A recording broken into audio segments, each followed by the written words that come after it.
नमस्कार दोस्तों, आप सभी का स्वागत है आपके अपने YouTube चैनल वैकेंसी गुरु में। दोस्तों, एक और नया वीडियो आरएससीआईटी एग्जामिनेशन के लिए आपके सामने प्रस्तुत है। जी हाँ दोस्तों, इस वीडियो में आरएससीआईटी बुक के 16 चैप्टर्स में से हर एक इंपॉर्टेंट क्वेश्चंस को लाया गया है ताकि आपकी बेहतर तैयारी हो सके और आप अपनी आरएससीआईटी एग्जाम में बहुत अच्छी परसेंटेज बना सके। तो दोस्तों, हम स्टार्ट कर देते हैं अपने आज की वीडियो को। क्वेश्चंस इसमें है कंप्लीटली 35 और 35 में से कितने परसेंट आपके सही है ये आप हमें कमेंट करके बताएंगे। जी हाँ दोस्तों, पहला क्वेश्चन आपके सामने प्रस्तुत है। निम्न में से कौन सी कंप्यूटर सिस्टम की सीमा है? यानी कंप्यूटर जो सिस्टम है इसकी लिमिटेशन क्या है कि आप कंप्यूटर में कमी किसकी है, उसमें कमजोरी क्या है उसकी, ये आपको बताना है। स्पीड उसकी, शुद्धता, परिश्रम या फिर बुद्धि का अभाव। मित्रों, आपको जवाब देना है इसमें बुद्धि का अभाव। एक कंप्यूटर में बुद्धि का अभाव होता है, मतलब उसमें सोचने समझने की क्षमता नहीं होती है। तो आपका पहले प्रश्न में ऑप्शन डी सही आंसर। दूसरा प्रश्न देखिए, इनमें से कौन सा कंप्यूटर हार्डवेयर पर रन करता है और दूसरे सॉफ्टवेयर को रन करने के लिए प्लेटफॉर्म प्रदान करता है? कौन सा ऐसा कंप्यूटर है जो कौन सा कंप्यूटर हार्डवेयर पर चलता है? इनमें से क्या है जो कंप्यूटर हार्डवेयर पर चलता है और अन्य सॉफ्टवेयर को चलाने के लिए एक मंच देता है? दोस्तों, उसे हम कहते हैं ऑपरेटिंग सिस्टम। ठीक है, कंप्यूटर का मूलभूत प्रोग्राम है, हार्डवेयर पर रन होता है और अन्य सॉफ्टवेयर को मंच भी देता है। तीसरा प्रश्न है, कार्य प्रदर्शन भंडारण के आधार पर सबसे तेज कंप्यूटर कौन सा है? पहले चैप्टर से प्रश्न पूछा गया है कि कार्य प्रदर्शन तथा भंडारण के आधार पर कंप्यूटर सबसे तेज कौन सा है? मेन फ्रेम, सुपर, मिनी और उपरोक्त में से कोई नहीं। और इसका सही जवाब दोस्तों आपको बताना चाहूंगा, इसका सही जवाब है सुपर कंप्यूटर। ठीक है, यहाँ पर मैं आपको एक विद्यार्थी की अपने वैकेंसी ग्रुप पर लास्ट एग्जाम में जो दी गई कमेंट बता रहा हूँ। दोस्तों, इस कमेंट में ये कह रहे हैं कि कितनी इनकी परसेंटेज बनी है, कैसी पढ़ाई वैकेंसी ग्रुप पर इन्होंने की है, ये आप खुद कमेंट को पढ़ कर देख सकते हो। ठीक है, चौथा प्रश्न है, पहले तीसरा हो गया अपना, चौथा, रैम द्वारा अधिक बार प्रयोग होने वाले सूचना को संग्रहित करने के लिए किस मेमोरी का प्रयोग करते हैं? दोस्तों, ऐसी कौन सी मेमोरी है जिसे रैम द्वारा बार बार प्रयोग में लिया जाने वाले डेटा उसके अंदर सेव रहता है? मतलब एक ऐसी मेमोरी है रैम में जिस डेटा को आप बार बार यूज करते जाओगे वो इस मेमोरी में सेव हो जाती है। इस मेमोरी का क्या नाम है? मित्रों, इस मेमोरी का नाम है कैश मेमोरी। क्या नाम है? Cache memory. ध्यान रखना, कैश मेमोरी तेज गति की होती है रैम से भी। ठीक है, आगे पांचवा प्रश्न है, कौन सा प्रिंटर अच्छी गुणवत्ता वाली वेक्टर ग्राफिक्स को छापने का कार्य करता है? ऐसा कौन सा प्रिंटर है जो उच्च गुणवत्ता की हाई वेक्टर ग्राफिक्स को छापता है? और इसका जवाब है दोस्तों प्लॉटर। प्लॉटर एक प्रिंटर है जो उच्च गुणवत्ता की हाई वेक्टर ग्राफिक्स जैसे कि मकानों के नक्शे या फिर आदि प्रकार की जो बड़ी बड़ी डिजाइन होती है उनको छापने का कार्य करता है। आगे चलते हैं, छठा, डेजी व्हील प्रिंटर किस प्रकार का प्रिंटर है? दोस्तों, डेजी व्हील प्रिंटर जो है वो इम्पैक्ट प्रिंटर का उदाहरण है। याद रखना, ये क्वेश्चन एग्जाम में इस बार पूछा जा सकता है। Daisy wheel printer impact printer का उदाहरण है। सातवां, डीपीआई का पूरा नाम क्या है? मित्रों, डीपीआई का पूरा नाम है डॉट पर इंच। ये इसका सही आंसर है। अगर आपने डीपीआई का पूरा जो है जवाब सही डॉट पर इंच दिया है तो बिल्कुल आपने सही आंसर किया है। अगला देखिए, कंप्यूटर को ऑन करने की प्रक्रिया क्या कहलाती है? ठीक है दोस्तों, कंप्यूटर को ऑन करने की प्रक्रिया बूटिंग कहलाती है। क्या कहलाती है? बूटिंग। कंप्यूटर को चालू करना मतलब बूट करना। बूटिंग दो प्रकार की होती है, कोल्ड और warm. Cold booting and warm booting. नवा देखिए, निम्न में से कौन सा आउटपुट डिवाइस का उदाहरण है? यानी चार ऑप्शंस में से आपको आउटपुट डिवाइस का उदाहरण बताना है। स्कैनर, प्लॉटर, कीबोर्ड या फिर ग्राफिकल टेबलेट। और आपको बताना चाहूंगा दोस्तों, आउटपुट डिवाइस यहाँ पर जो है वो है आपका प्लॉटर। अब एक और मैं यहाँ पर ट्रिक आपको बता देता हूँ। ऐसा कोई भी डिवाइस जिसके नाम के एंड में ER या फिर OR आ जाए वो सारे आउटपुट डिवाइस होते हैं, स्कैनर को छोड़कर। स्कैनर को छोड़ देना, और जिस भी डिवाइस के लास्ट में नाम में अगर ER आ जाए या OR आ जाए, जैसे स्कैनर, प्रिंटर, प्रोजेक्टर, स्पीकर आदि जो भी आ जाए, है ना, नाम के लास्ट में ER OR तो आउटपुट डिवाइस होता है वो वाला, बाकी सब इनपुट है। ये बात याद रखना। किसी विशेष कागज पर पेन या पेंसिल से बने निशानों को जांचने के लिए किस उपकरण का प्रयोग करते हैं?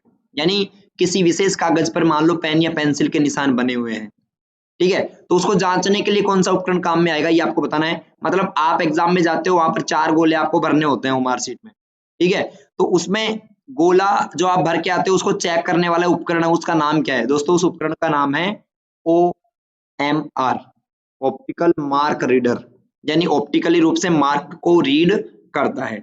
एक और बात बताना चाहूंगा दोस्तों, ये वीडियो देखने के बाद एक वीडियो हमने पहले से अपलोड कर रखा है, आप यूट्यूब पे सर्च कर लेना, how to fill RCET OMR sheet, यानी RCET की OMR शीट को कैसे भरें। या आप देखोगे तो आपको वैकेंसी गुरु का वीडियो मिल जाएगा, उसमें कंप्लीटली समझा रखा है कि कैसे आपको OMR शीट भरना। ओके। 11वां, निम्न में से कौन सी ऑनलाइन भुगतान की प्रणाली नहीं है?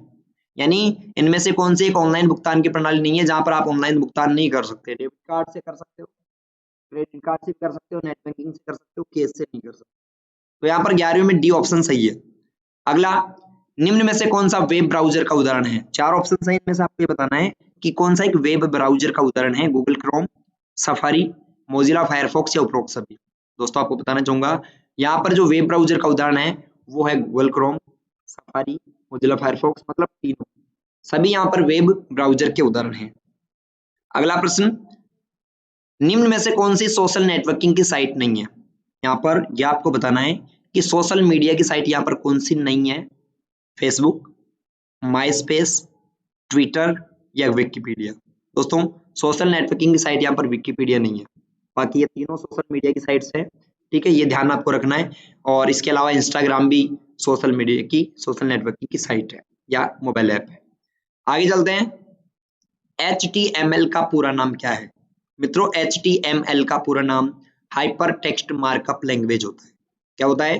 हाइपर टेक्स्ट मार्कअप लैंग्वेज, यानी एक ऐसी लैंग्वेज जो हाइपर टेक्स्ट को उत्पन्न करती है, ठीक है, HTML कहलाता है। और ये भाषा काम में आती है वेबसाइट बनाने के, वेबसाइट जो लिखी जाती है वो HTML भाषा में लिखी जाती है। 15वां प्रश्न, एक नेटवर्क है जो दुनिया के सभी कंप्यूटर्स को आपस में जोड़ता है। एक ऐसा नेटवर्क जो दुनिया के सभी कंप्यूटर्स को आपस में जोड़ देता है उसे हम इंटरनेट कहते हैं। क्या कहते हैं? इंटरनेट। ये 15वें में इसका बी ऑप्शन सही है। 16वां प्रश्न का जवाब आप सभी को देना है, ठीक है, आपको देना है। 16वें का क्या जवाब है? प्रधानमंत्री जन धन योजना की शुरुआत कब हुई थी? दोस्तों प्रधानमंत्री जन धन योजना की शुरुआत कब हुई थी? 4 ऑप्शंस में से आपको कमेंट करके जवाब देना है, आपको खुद को बताना है कब हुई थी, ठीक है।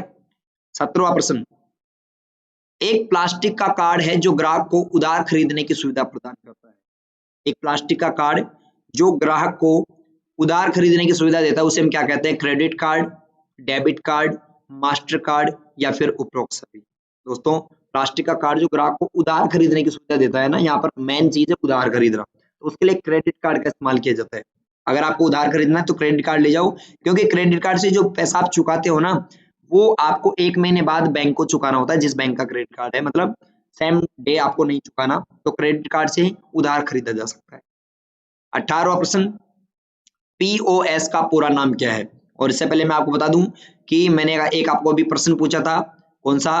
16वां, कि प्रधानमंत्री जन धन योजना की शुरुआत कब हुई? और इसका आंसर है दोस्तों, अगर आपने कमेंट किया है अगस्त 2014 तो बिल्कुल आपका सही आंसर है अगस्त 2014।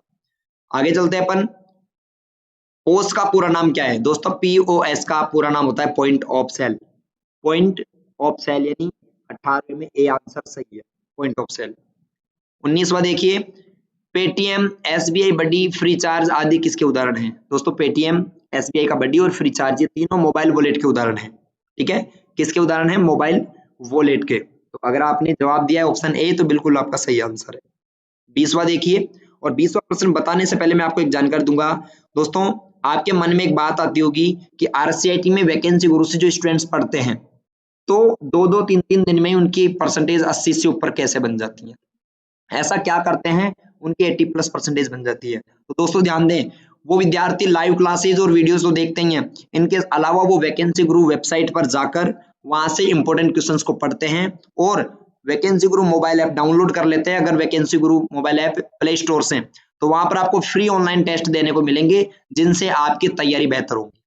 और दोस्तों परसेंटेज तब बनती है जब हम क्या करते हैं? प्रैक्टिस करते हैं, क्योंकि कई बार ऐसा भी हो जाता है एग्जाम में कि हमें आता है प्रश्न फिर भी हम गलत करके आ गए हो, वो तब होता है जब हमारी प्रैक्टिस नहीं है। प्रश्न तो आते हैं प्रैक्टिस, तो प्रैक्टिस करने के लिए ऑनलाइन टेस्ट हैं और जो उपलब्ध है आपके कहाँ पर, वैकेंसी गुरु मोबाइल ऐप पर प्ले स्टोर से डाउनलोड कीजिए और फ्री में टेस्ट देकर देखिए, आपकी तैयारी का मालूम आपको चल जाएगा। अगला प्रश्न है, ई लर्निंग में पाठ्य सामग्री कहाँ पर उपलब्ध होती है, कैसे उपलब्ध होती है, किस फॉर्मेट में मिलती है? तो ऑनलाइन आप पढ़ते हो दोस्तों, आपको वीडियोज भी देखने को मिल सकते हैं, वर्ड डॉक्यूमेंट भी मिल सकते हैं, पीडीएफ भी आपको मिल सकता है, तो इसका सही जवाब है उपरोक्त सभी। तो अगर 20वें में आपने डी जवाब दिया तो बिल्कुल सही है।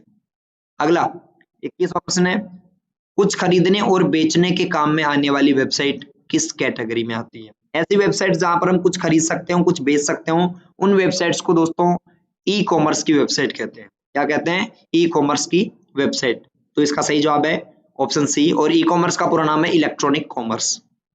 22वां, अपने दोस्तों और संबंधियों से संपर्क बनाने के काम में आने वाली वेबसाइट को इस कैटेगरी में रखा गया है? ऐसी वेबसाइट्स जो अपने दोस्तों और संबंधियों से संपर्क बनाने के काम में आती है दोस्तों, उन्हें सोशल नेटवर्किंग की साइट्स कहते हैं। क्या कहते हैं? सोशल नेटवर्किंग साइट्स, यानी 22वें में बी सही जवाब है। 23वां, ऑनलाइन शॉपिंग किस प्रकार की सुविधा है? यानी कि ऑनलाइन शॉपिंग है वो इन चार में से कौन सी है? दोस्तों ऑनलाइन शॉपिंग में क्या करता है, एक व्यवसायी से एक ग्राहक खरीदता है, तो B2C की सेवा हो गई है। व्यवसायी से कौन सा खरीदता है? ग्राहक। जैसे आपने ऑनलाइन खरीदा तो आप एक ग्राहक हैं, आपने किससे खरीदा? एक बिजनेसमैन से। तो बिजनेस टू कंज्यूमर, इसका सही जवाब हो जाएगा B2C, ऑप्शन बी। 24वां, निम्न में से कौन सी ई कॉमर्स की वेबसाइट है? यानी ऐसी वेबसाइट जहां से हम कुछ खरीदते हैं या फिर कुछ बेचते हैं, कौन सी हैं? फेसबुक, फ्लिपकार्ट, यूट्यूब और विकिपीडिया। आप सबको इसका जवाब आता है, मैं अगर नहीं भी बताऊं तो भी आता है, ठीक है? तो आपको इसका जवाब, अगर आपने भी फ्लिपकार्ट सोचा है तो बिल्कुल सही है। अगला है, BSBY योजना के तहत सामान्य बीमारी पर दी जाने वाली बीमा की राशि क्या है? दोस्तों सामान्य बीमारी पर अगर आईपीटी में अगर कोई पेशेंट रहता है तो उसको 30,000 की सेवा सुविधा मिलती है, और गंभीर बीमारी में तो आजकल चिरंजीवी में 10 लाख रुपया हो गया, ये आपको ध्यान रखना है। अगला, किसके जरिए आप वर्तमान डॉक्यूमेंट की किसी लोकेशन को दूसरे डॉक्यूमेंट या वेबसाइट से जोड़ सकते हैं? यानी आप किसका यूज करके वर्तमान डॉक्यूमेंट की लोकेशन को अन्य डॉक्यूमेंट से या फिर किसी वेबसाइट से जोड़ सकते हैं? दोस्तों इसका सही जवाब है हाइपरलिंक। अगर आपने एमएस वर्ड में सीखा होगा तो हाइपरलिंक सीखा होगा आपने वहां पर, और हाइपरलिंक जो है एक साइट को दूसरी साइट से जोड़ने का काम करता है, या एक पेज को दूसरी जगह से जोड़ देता है। अगला, माइक्रोसॉफ्ट वर्ड का एक्सटेंशन नेम क्या होता है? एमएस वर्ड का एक्सटेंशन नेम .docx होता है। क्या होता है? .docx। नेक्स्ट, माइक्रोसॉफ्ट एक्सेल 2010 का एक्सटेंशन नेम क्या है? दोस्तों एक्सेल 2010 का एक्सटेंशन नेम होता है .xlsx, ठीक है, यानी कि ऑप्शन आपका सी। अगला देखिए, निम्न में से कौन सा औसत का सूत्र सही सूत्र है एवरेज निकालने का? तो आपको बताना चाहूंगा दोस्तों, अगर आपको एवरेज निकालना हो तो उसका सही फॉर्मूला है equal AVERAGE, average, bracket open, value select करनी है कहां से कहां तक का निकालना है, और उसके बाद ब्रैकेट ऑफ करना है, ये सही फॉर्मूला है। तो यहाँ पर ऑप्शन ए इसका सही जवाब है 29वें में। अगला है 30वां, निम्न में से कौन सा फॉर्मूला सही रूप में प्रविष्ट है? यानी यहाँ पर कुछ फॉर्मूले दिए गए हैं, उनमें से सबसे सही फॉर्मूला कौन सा है? दोस्तों सही फॉर्मूला जो है वो है ऑप्शन डी, अर्थात equal SUM bracket open A1:A10, ये इसका सही फॉर्मूला है। तो अगर आपने 30वें में ऑप्शन डी जवाब दिया तो बिल्कुल आपका सही आंसर। अगला, निम्न में से किस फॉर्मूले का प्रयोग संबंधित रिकॉर्ड का पता लगाने के लिए किया जाता है? यानी संबंधित रिकॉर्ड का पता लगाने के लिए आप किस फॉर्मूले का यूज करते हैं? मित्रों आपको बताना चाहूंगा, संबंधित रिकॉर्ड का पता लगाने के लिए हम गोल सीक का यूज करते हैं। इसका गोल सीक का, ठीक है। आगे चलते हैं, यहां पर एक गलती हुई है, गोल सीक नहीं वी लुकअप का इस्तेमाल करते हैं, सॉरी, वी लुकअप। संबंधित रिकॉर्ड का अगर पूछा जाए तो वी लुकअप का यूज करते हैं, ठीक है। आगे चलते हैं 32वें में, कौन से फंक्शन का प्रयोग अज्ञात वैल्यू का पता लगाने के लिए और वैल्यू का पूर्वानुमान लगाने के लिए करते हैं? तो वैल्यू, अज्ञात वैल्यू और वैल्यू का पूर्वानुमान, इसके लिए हम गोल सीक का इस्तेमाल करते हैं। किसका? गोल सीक का। 33वां प्रश्न, पावर पॉइंट में नई स्लाइड लेने की शॉर्टकट की क्या है? दोस्तों पावर पॉइंट में नया स्लाइड लेना हो उसकी शॉर्टकट की Ctrl+M होती है। क्या होती है? Ctrl+M। न्यू स्लाइड के लिए Ctrl+M है ना, न्यू फाइल के लिए Ctrl+N और न्यू स्लाइड के लिए Ctrl+M। अगला, 34वां प्रश्न है, पावर पॉइंट का एक्सटेंशन नेम क्या होता है? दोस्तों पावर पॉइंट का एक्सटेंशन नेम जो है वो होता है डॉट पीपीटीएक्स 2010 का, ठीक है ना। पावर पॉइंट 2010 और 2007 का एक्सटेंशन नेम डॉट पीपीटीएक्स होता है, और 2003 है तो उसका होता है डॉट पीपीटी ओनली।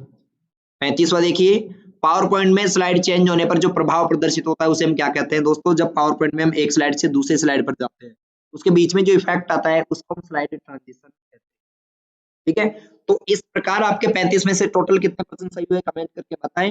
और अगर वीडियो आपको लाइक आपने कर दिया तो आपको धन्यवाद, और नहीं किया तो फटाफट से लाइक कर दीजिए, और चैनल पर नए आए तो सब्सक्राइब जरूर करके जाएं। मिलते हैं अगले वीडियो में, तब तक के लिए गुड बाय, बाय बाय, धन्यवाद।